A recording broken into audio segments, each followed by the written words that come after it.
One of the arguments which is put forward regularly in the comment section is that Russia was responding to attacks against the Russian-speaking peoples of eastern Ukraine.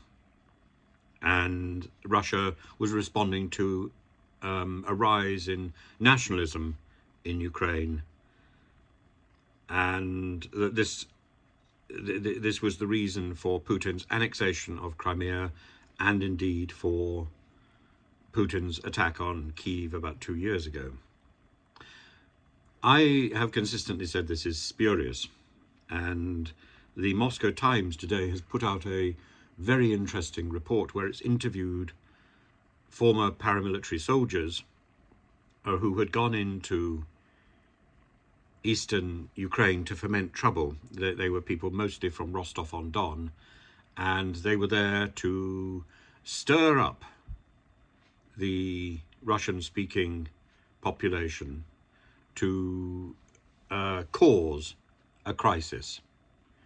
And some of these are part of the Russian All-Military Union, which is a paramilitary nationalist group, and they were extraordinarily effective in their efforts. So effective that Western commentators seem to think that the Ukrainian response to them was a Ukrainian initiative. It wasn't. It was a response to Russian aggression. And we also know, of course, that the Prigozhin's people were in eastern Ukraine all the way during this period as well. This was an aggressive campaign of destabilization, which preceded Russia's annexation, which preceded Russia's launch of the special military operation. And Russia is very good at this sort of destabilization, and we ignore it to our cost.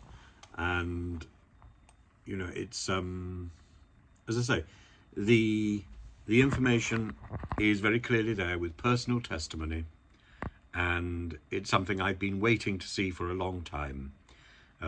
People claiming to be pulling the trigger of the war in Donbass, despite the claims that from the Kremlin that Russia was not involved.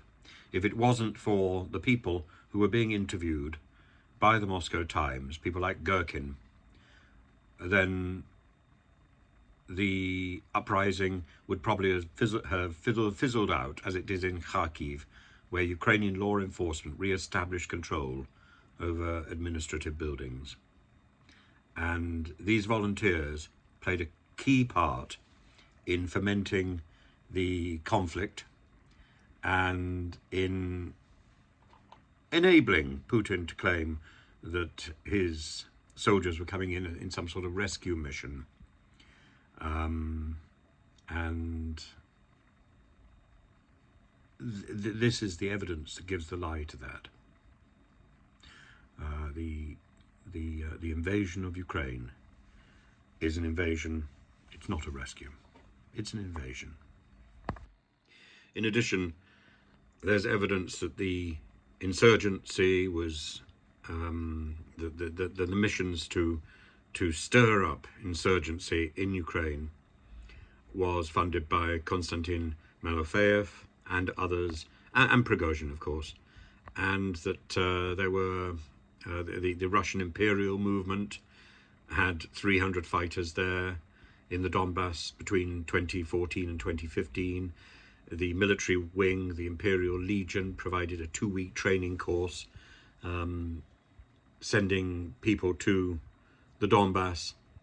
This was an organized effort to pave the way for a full military invasion, which is what we're seeing now. And to call it anything other than a calculated effort to destabilize a neighboring regime is to live in cloud cuckoo land. It's an astonishing piece of journalism put out by the Moscow Times, and it's to be greatly applauded, particularly today on the feast of St. George, on the festival of St. George, on the day of St. George, who is as much a Russian saint as the patron saint of Britain, and St. George is the soldier saint who suggests that there is a right way and a wrong way of doing things. This is the wrong way. This is the wrong way. Absolutely the wrong way. This is about subterfuge. This is about deceit. And this is about evil.